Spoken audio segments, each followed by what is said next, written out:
Hello everyone, welcome back to my YouTube channel spiritual vibe. आज की कहानी भगवान कृष्ण और उनकी भी प्रिय भक्त कर्मा बाई की है। कर्मा बाई बचपन से ही अपने पिता जीवन राम को कृष्ण भगवान की पूजा करते हुए देखती थी।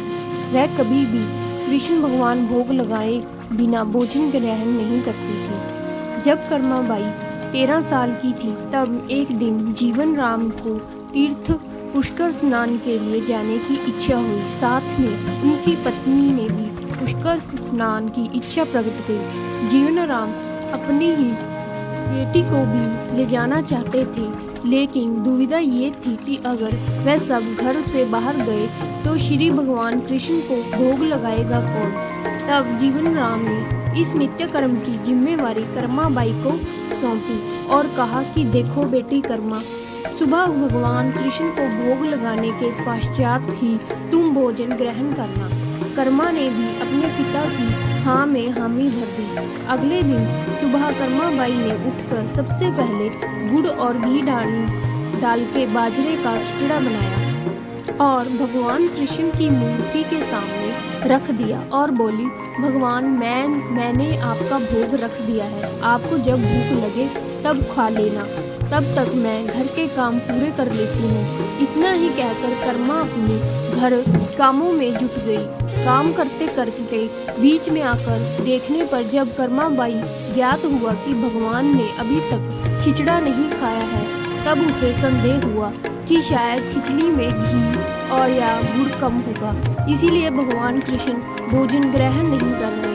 तभी कर्मा बाई ने खिचड़ा में थोड़ा गुड़ और घी मिला के मूर्ति के सामने बैठ गई। वह बोली, भगवान मेरे पिताजी जब खिलाते हैं तब तो आप खा लेते हो, तो अब क्यों नहीं खा रहे? और अभी तो पिताजी बाहर गए हैं, उन्हें आने में बहुत दिन लगेंगे, तब तक आपको भोग लगाने की जिम्मेवारी मुझे दी गई है, इसीलिए जब तक आप भोजन नहीं खाएंगे मैं भी कुछ नहीं खाऊंगी। इस तरह जिद पर अड़ी नन्ही कर्मा की प्यारी बातों से कृष्ण भगवान का सिंहासन डोल गया और फिर मूर्ति में से आवाज आई, बेटी कर्मा, तुमने पर्दा तो किया ही नहीं, तो मैं भोजन कैसे ग्रहण करूं? तब कर्मा बाई ने मूर्ति के आगे अपनी चुनरी का पर्दा किया और कुछ ही समय में कृष्ण मूर्ति के सामने रखी खिचड़ी की थाली खाली हो गई। अब कर्मा रोज सुबह सबसे पहले कृष्ण को बाजरे का खिचड़ा खिलाती और बाद में भोजन ग्रहण करती। कुछ दिनों बाद घर लौटने पर कर्मा के माँ बाप भी कृष्ण की लीला देखकर दंग रह गए। इस तरह कर्मा बाई ईश्वर कृष्ण की नसीम भक्त बन गई।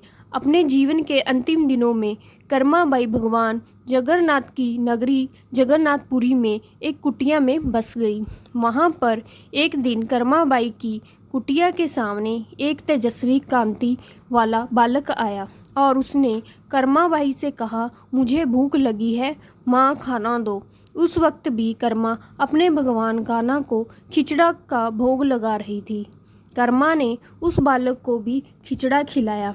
उसके बाद से वही बालक हर रोज कर्मा के हाथ का खिचड़ा खाने आता था। ये सिलसिला कई वर्षों तक चलता रहा। वह बालक कोई और नहीं, स्वयं जगन्नाथ भगवान थे, क्योंकि जिस दिन कर्मा बाई देहांत हो गया उस दिन जगन्नाथ भगवान की मूर्ति की आंखों से आंसू बह रहे थे और उसी रात मंदिर के पुजारी के संपन्न में जगन्नाथ भगवान आए और अपने दुखी होने का कारण बताया कि उनकी प्रिय भक्त कर्मा बाई गोलोक को सिधार गई है। मैं रोज सुबह उसके हाथ का खिचड़ा खाया करता था। कर्मा बाई के जाने के बाद आज भी पुरी के जगन्नाथ मंदिर में प्रातःकाल बाल भोग में खिचड़ी का ही भोग लगाया जाता है।